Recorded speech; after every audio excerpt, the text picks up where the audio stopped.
The following is a presentation of Muddy River News.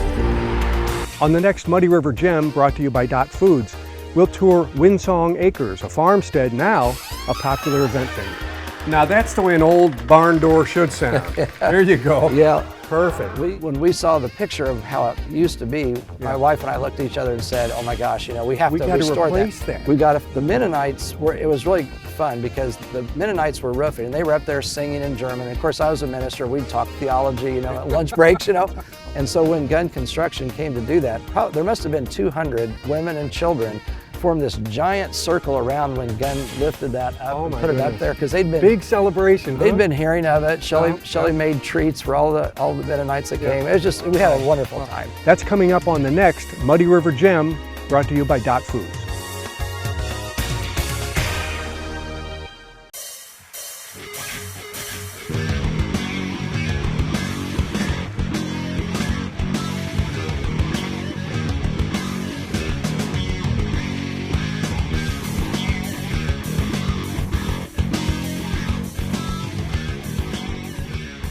Hey everybody, welcome to the Daily Muddy. I'm Ashley Conrad. Joining me today, Brenda Blickhand and Christy Campbell with Blessing Hospital. Welcome, ladies. Thank you. Yeah, really excited to talk to you today. So, I think most people have heard of hospice care. Some people have heard of palliative care, right? And just to kind of distinguish, so you, Christy, you are a hospice care specialist. What is your title? Are you an RN or? I am an RN. I'm the nurse manager for the department. Okay. I've been in the department for 10 years. Okay. And have been case manager up through now the leader. Excellent. Okay. And then Brenda, so you are palliative care, and are you an RN nurse practitioner? Okay. I am an RN and a nurse practitioner. Both, yeah. You have to be one before you can be another, right? Okay. Yeah. So it's kind of like moving up through the ranks. So, welcome again. Palliative care and hospice care. So you walked in, and immediately I was like, oh gosh. So Christy was the hospice care nurse in charge of my grandmother. And so I hold this near and dear to my heart. I don't have a lot of experience with palliative care. So I'm really interested in kind of learning the differences, but I wanted to first say thank you. You made a huge difference. So not to get super emotional, but hospice and palliative care are kind of, so the way I understand it, and then you girls kind of explain it to me. So the way I understand it is it's hospice, I know, is almost it's end-of-life care and trying to make the individuals as comfortable as they can during that transition. Is that kind of correct in a nutshell? Yes. Okay. And then palliative care is a little more, I don't want to say foreign, but I don't understand it quite as well. So it is kind of maybe in the same realm, but why don't give me a little explanation if you would. Love to. Okay. So palliative care is for people, it's really all about chronic disease management. So as we age, we develop chronic diseases. That might be heart disease, lung disease, kidney disease. A lot of people have congestive pulmonary diseases. They have heart failure, or their kidneys aren't working as well as they should be. Right. So we're really about managing those diseases. We're not here to take over for their other specialists. We still want them to see their heart doctor, their lung doctor, their kidney doctor. We're really about helping them manage symptoms. Okay. And we're not here to talk them into or out of any treatment. We're not here to take over. We're just here to help control symptoms for them. Sometimes we have difficult discussions. You know, maybe the treatment isn't working as well as it once did, or maybe their goals change. We want to be the advocate for the patient. We want to hear what their goals are. And a lot of people confuse palliative care and thinking that it is hospice care. Yeah. And it's not. People are still seeking treatment while they're on palliative care. So, getting palliative care involved from the beginning is the most beneficial to patients and their families. Gotcha. So to anyone who's suffering from chronic illness, chronic disease, getting palliative care, because you help with symptoms, you help with kind of bettering the quality of life throughout the course of treatment. Is that? So a lot of people have symptoms that come along either from their disease or from the treatment for their disease. If you have a cancer patient and they're having pain or nausea, sometimes that's from the disease itself, sometimes it's from the treatment. We help them work through those symptoms and really manage those symptoms so that their quality of life is good and they can still do the things that they want to do every day and still seek treatment. Right. So not necessarily hospice, but you are kind of providing that same level of comfort care, I guess is kind of how I would associate them. But for palliative care, and this is just my curiosity, is it likely that the patients or the individual will move out of palliative care, or is there like a percentage base that it's? I don't have a specific percentage, No? Okay. but it is easy for people to transition from palliative care to hospice care if that's what they want to do. Okay. Or we have a lot of people who just stay on palliative care indefinitely. There isn't a time frame. Okay. I think when we think of hospice, we think of a time frame. Yeah. People are usually truly end of life. Right. And, hospice care or palliative care, we can be on palliative care for as long as we want to be on palliative Really? care. There's no time frame. Like years throughout the whole course of treatment. And wow. So again, just because I'm curious, it takes angels like you, of course, to offer this care. I don't think I'm definitely not cut out for it. The relationships that you build with your patients and the individuals that you care for has got to be just, probably why you do it, but also like a challenge of I just can't even imagine the loss that you see every day. It's like, oh, but walk me through kind of, I guess how you kind of cope with that, how you deal with the families and the relationship aspect of it, if you don't mind. So with hospice, we use an interdisciplinary team. So we have nursing, social work, chaplain, and home health aides that can come into the home and help provide support in those various areas. Right. To help with psychosocial needs, spiritual needs, because as you are dealing with end of life, all of those things are important and maybe come to a full head when you're under a lot of stress. Right. As staff going in, I know that all the RNs and all the staff that come in there, nursing and social work, chaplain and home health aides, all have been doing this for quite a while and find great reward in knowing that they have been able to help and assist, provide comfort and end-of-life support to the patient and their families. Right. To help with that transition. Yeah.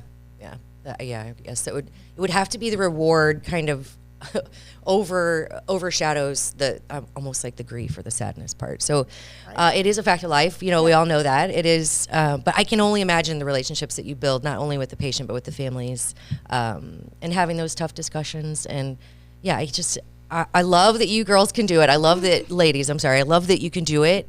It's not for everybody, I wouldn't think. And then as far as palliative care, something I learned is Blessing is perhaps like one of the only facilities in the region that offers palliative care. In this area we are. And we offer telehealth visits. We offer in-home visits. We have several clinics. We have a clinic in Pittsfield at Illini Hospital.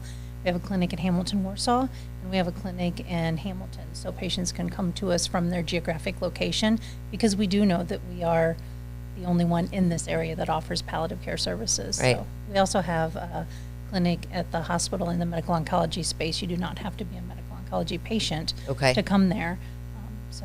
Interesting. We offer a variety of ways to help patients because we know that sometimes we live in a rural area and that's a barrier for a lot of folks. Yeah, but you do have a lot of locations and a lot of really great people. The staff at Blessing has always been outstanding. So the process, and I don't know if it's, so do you have to be a patient of Blessing to take advantage of these, or how does kind of the process work to get involved in, or I guess signed up, for a lack of better terminology, for like palliative care or hospice care? So for palliative care, you just talk to your provider. Okay. Whomever your provider is, whatever state your provider's in, whatever organization your provider is with, we see all patients. So you just talk to your provider and you say, I think palliative care could benefit me. Right. And then they send a referral to us in palliative care at Blessing Hospital, and we'll call them and set up a time to come see them. Excellent. And for hospice? Pretty similar, discussing with your primary physician and that physician feeling that without any life-prolonging aggressive interventions that patient has a prognosis of 6 months or less. Okay. Without doing any further treatment. And they then send us the referral and we reach out usually within the first 24 hours to schedule that appointment to have someone come out to the home, nursing home. We provide services in the nursing home and home, along with within Adams County, Pike County, Brown County, and Hancock County. Okay. Excellent. Yeah, I was going to ask so I know that my grandmother's care was primarily at her home, but one of the questions I had was, some people may not be able to be at home. Some people may choose, they would feel more comfortable in a hospital setting.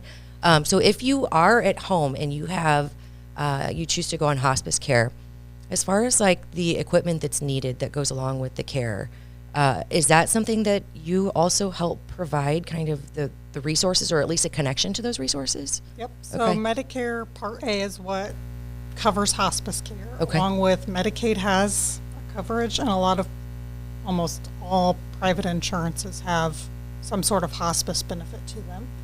And when they pay the daily per diem hospice rate, we turn around and provide the equipment rentals that they may need. So if they need a hospital bed or oxygen, a commode or a wheelchair, a walker, we pay the rental fees of those equipment items for them to have in the home.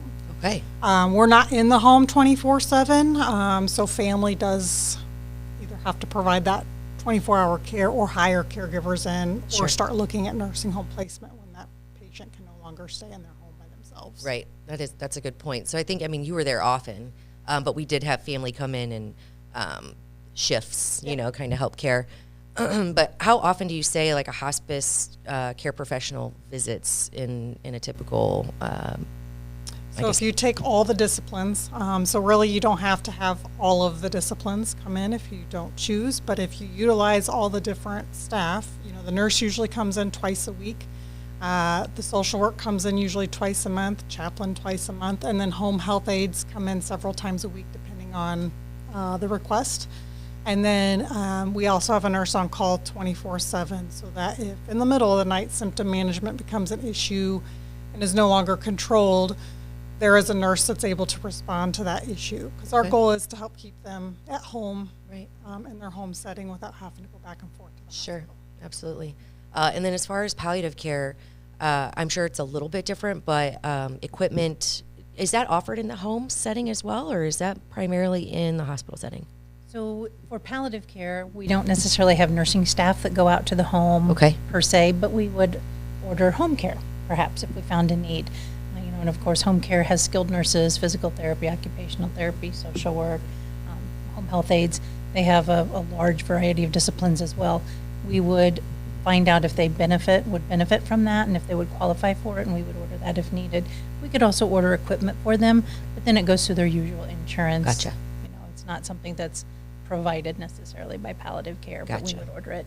So both of you are a resource to help individuals facing, chronic disorders, chronic disease, end of life, not just from a care perspective, but from a resource perspective, trying to kind of connect everybody to what they may need in the difficult times. So, yeah, I think, blessing, just my own experience, the level of care is outstanding.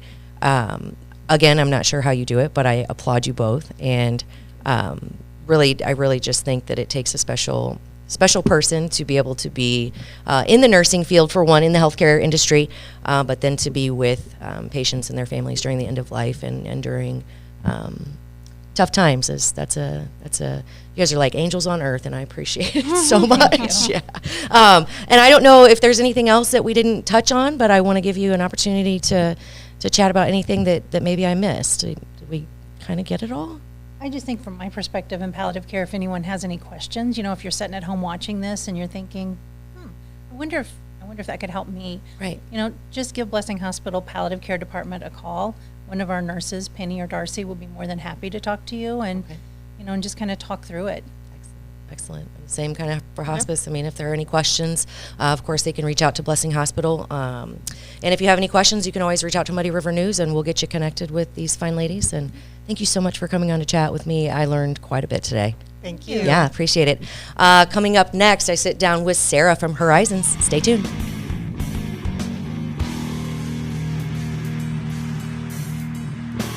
Instant Replay is your local sports bar. With 18 big screen TVs, we have all the sports packages from college games to pro games. We offer daily drink specials, and come check out the Bullpen, our newly renovated beer garden. Instant Replay, 2739 Chestnut in Quincy. Welcome to the Abbey, a Quincy tradition. With 6 big screens, a new larger kitchen, and now more seating capacity, the Abbey is the place to be before, during, and after the big game. Come enjoy fan favorite appetizers, steaks, burgers, and a variety of daily food and drink specials. Can't join us? Carryout is available too. Now with a convenient drive-up window to better serve you. 1736 Spring in Quincy. Opens at 3 p.m. Tuesday through Sunday. Come join all your friends at the Abbey, a Quincy tradition. Find furniture for the family room, bedroom, dining room, or home office. With new items arriving every week, discover furnishings and inspiration to create a better life at home. Harvey's Furniture, our home, your home. Are you looking for the perfect venue for your next special event? Check out Utopia Event Center. Utopia has a large banquet room and an awesome bar area, perfect for anything from birthday parties to formal corporate meetings. It also offers a photo booth, stage for a DJ or a live band, and a fully stocked bar, all for only $300. Check us out at utopiaeventcenter.com or call Barn at 217-430-6559 for more information. Utopia Event Center, 900 North 12th Street in Quincy. The Liquor Booth is your home for a huge selection of beer, wine, and spirits. The Liquor Booth has 2 locations in Quincy, 3520 Broadway and 1500 North 12th Street. The Liquor Booth, where it's always happy hour. And welcome back. Joining me now, Sarah Stevens with Horizons. How are you, Sarah? I am fabulous. Wonderful. It's always good to see you. You come in here, I just said she looks so cute. She's always so stylish and upbeat. You're kind. Hey, you know, kind. That's just being honest. Yeah. But welcome. Welcome. Yes. I'm excited to talk about our charcuterie and community. I know. Okay, so charcuterie. So I have to tell you this. Right. So my mom said last year, my almost 90-year-old mom, she's like, "Isn't that just a deli tray?" I mean, she's not wrong. It's a fancy one, but she's not wrong. But it's art. It's so much more than a deli tray. It is art. People really get into making those. I am blown away by the creativity. And so not only are they usually really fabulous to eat, they're so beautiful to look at that I just want to take pictures of them. We'll go out to dinner and I'll get a charcuterie board and I'm like, I've got to take a picture of that. Yeah. And send it to my friends. And they're relatively new. I don't want to say new because they've been around for a really long time, but they just started getting super popular. Really popular. And that's kind of where the idea came from. We had a staff person last year that joined our team at Horizons, and her husband made charcuterie boards. They did the actual wood board. Okay. And I started looking at all of her posts, and I'm like, oh man, that is really cool. And then I would shop, and everywhere I went, they were selling cool charcuterie boards, and I thought to myself, how fun would it be to have a competition? Little did I know, it was so fun. I mean, it's a year later and people are still talking about the one last year. So that's how you know you did it right. Yeah, it was really exciting. It was probably our largest attended event. We had about 250 people there. Wow. And so we actually made a few changes this year. Okay. For one thing, it was a little crowded, so we actually pared it back and we limited our number of competitors. Okay. So we have fewer competitors, but then we also added a really fun addition. We're doing a live chopped portion. Oh. So yes. So just a new element. Yeah. So just a little format for the evening. So the competitors in the traditional charcuterie competition, like we had last year, will have their boards ready to go by 4:30, and then we have a team of 3 charcutiers, is what they're called. Ooh, that's fancy. Yeah, charcutiers. Love that. They're coming in and they're going to judge for best in show. So they'll be judged on presentation and taste and knowledge of products. Then we'll open up to the public at 5:30, and the public can come in. And then at 6, we're going to open up where people can start eating from the boards. Because last year, we didn't let our guests eat from the boards. We actually served charcuterie cups from the country club. Yeah. But people told us it would have been so much fun to get to eat from, because once we did let them eat after the judging was over, and they said we would have voted differently because there were things that tasted so fabulous. Oh. So now there are judges, or does the community come in? We have both. Okay. We have 2 categories. So there's going to be best in show voted on by the judges. Then we're going to do people's choice. So we're going to wait 30 minutes just because we don't want things to get, destroyed right away. Sure. Let people can get in and see things, and then we're going to let people start eating right away. Okay. Or as they after 30 minutes start eating, and then we'll vote for people's choice. That's outstanding. Now the contestants, we'll call them, right? Are they? Then the actual. So then that's the traditional. We have 8 competitors in that category. Okay. Then at 6:30, we're going to be doing a live Chopped competition. So we have 3 teams of 3. And so if you've ever watched Chopped on the Food Network, each team is going to get their basket of, identical products with some surprises. And they'll have 30 minutes to create their masterpieces. And then that group will also be judged by the judges, with the same same criteria that the other teams, and then we'll do people's choice for that one as well. Okay, now are these contestants already chosen? They are already chosen. Okay. Yes. Are they surprise guests? They're fun. They're just some fun folks that we thought would really enjoy this. And I gotta ask, is my sister-in-law one, Jess? She's not one. Oh, she would be so good at it. She would be good at it. Oh my gosh, she's an incredibly creative person. She is an incredible woman. I just want to shout her out real quick. So she works, of course, with Sarah at Horizons. Hello, Jess. She's a wonderful mother and wife, and she's creative, and she homeschools, and she takes on the world. She really is amazing. I am encouraged and inspired by her on more than one occasion. Yeah. So we are blessed to have her for sure. Well, next time we'll have to consider her for one of the contestants. Well, I feel like she's there. She's going to be there. Okay. She's going to be helping. She's going to do just a little brief presentation about her work in the food pantry and just some incredible new turns and twists that we're adding to the food pantry that were, basically her ideas. Right. It's going to be fun, and we're going to talk a little bit about Horizons and what a night like Charcuterie and that is a hard word. It is to a say. hard Charcuterie in community. community. What a night like that means for Horizons. We've just recently brought the Kids Packs program. It's a weekend backpack program for kids under our umbrella, and so a night like that is about making more friends for our organization, more more supporters. Really making more of an impact in the community, and so we're excited to host it. So just real quick, the Horizons, of course, is it's more than a food pantry. You offer fellowship, you do of course offer food, but can you give us just a quick rundown about Horizons for people who may not know? And so this is kind of exciting too. I didn't know about this, but we're also celebrating our 15th anniversary this week. Oh, well, yes, outstanding. So on Wednesday, November 8th, it's going to be our 15th anniversary at Horizons. Oh my gosh, how awesome. And so we're having an open house that afternoon from 4 to 6. So just to celebrate God's incredible faithfulness to Horizons and celebrate our volunteers. And so, if anybody's listening and they want to come out and say hi, they are welcome to come out and say hi. That's awesome. So, we started as a soup kitchen, and we added the food pantry. We've got an addiction recovery program. We are literally seeing families reunited. We are seeing people get back to work. As we come alongside them to overcome their addictions. And so it's been an incredible thing to see happen right before your eyes. Yeah.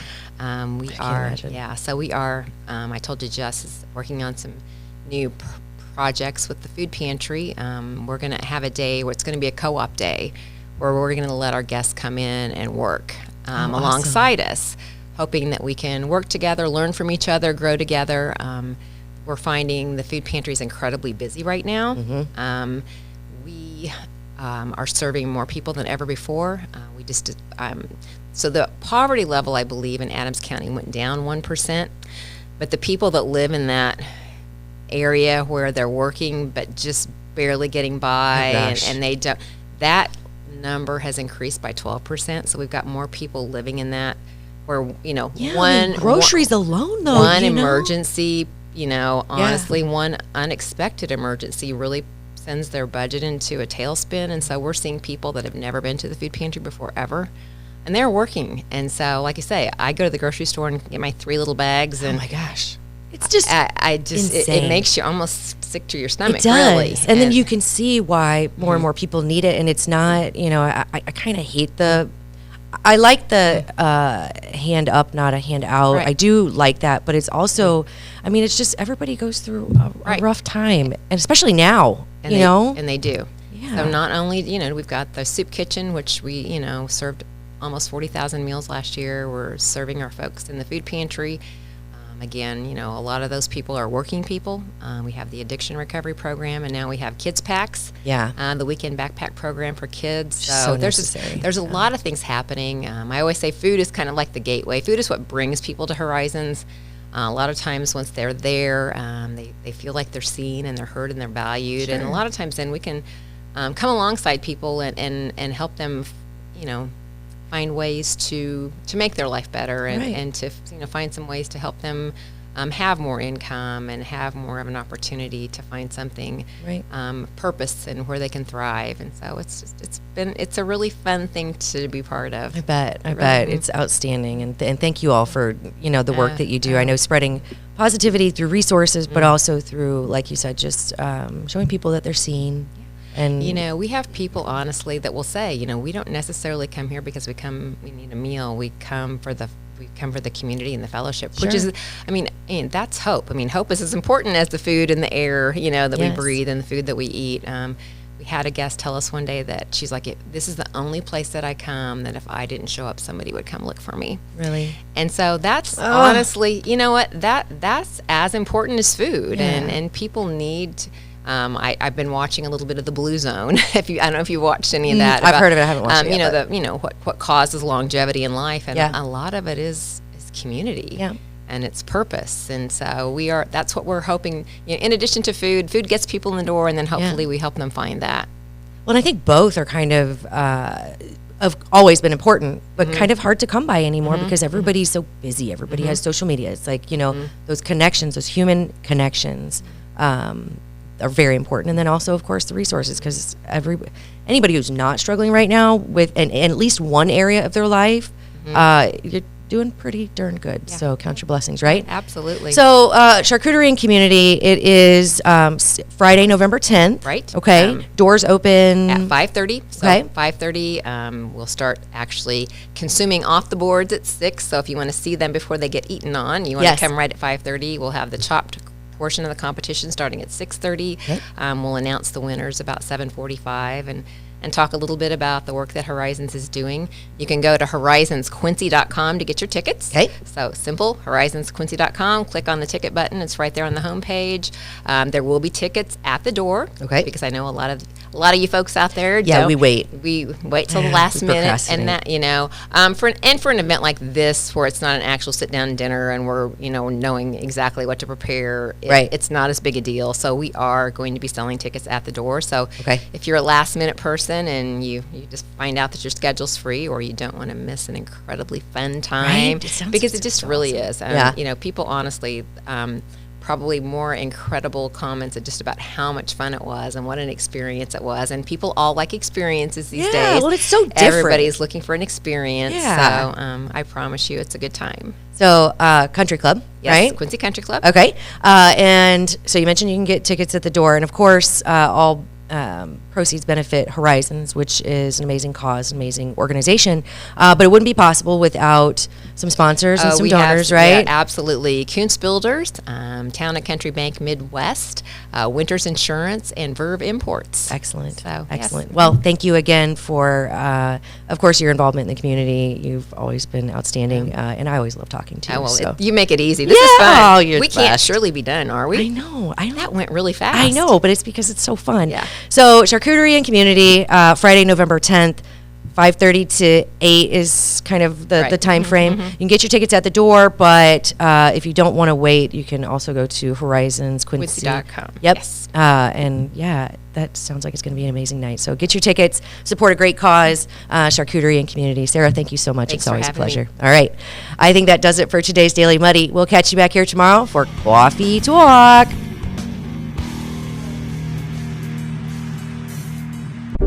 Muddy River News. Our home, our news.